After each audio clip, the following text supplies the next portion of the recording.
तर ऑपरेशन सिंदूरच्या माध्यमातून पाकिस्तानमधील दहशतवाद्यांचे अड्डे उद्ध्वस्त केल्याचा चित्ररथ कर्तव्य पथावरती यंदा सादर केला जाणार आहे। दहशतवाद खपवून घेतला जाणार नाही हाच संदेश भारतीय वायुसेनेनं दिलाय।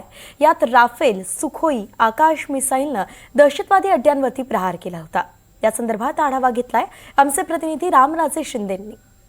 ऑपरेशन सिंदूरमध्ये भारतीय आर्मीनं मोठी कामगिरी केली आणि ती कामगिरी आता कर्तव्य पथावर सुद्धा दिसणार आहे। ऑपरेशन सिंदूरमधली ही कामगिरी आपण पाहतोय की कशा पद्धतीनं तिथले जे दहशतवादी अड्डे होते ते उद्ध्वस्त केले होते।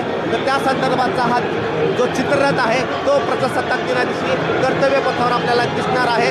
आपण इथं पाहतो की हे जे दहशतवादी अड्डे आहेत ते उद्ध्वस्त केल्याचं हे संपूर्ण देखावा जो आहे तो तयार करण्यात आलेला आहे।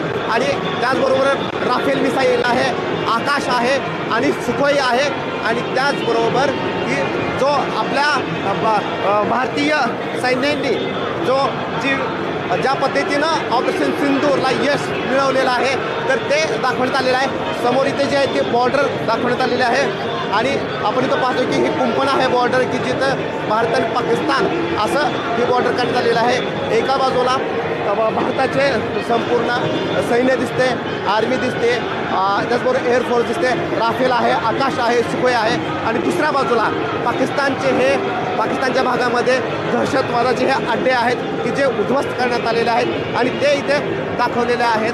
आणि ऑपरेशन सिंदूरचं यश कशा पद्धतीने मिळवले हे एक प्रकारे सांगण्याचा प्रयत्न जो आहे तो इथे दाखवण्याचा प्रयत्न करण्यात आलेला आहे।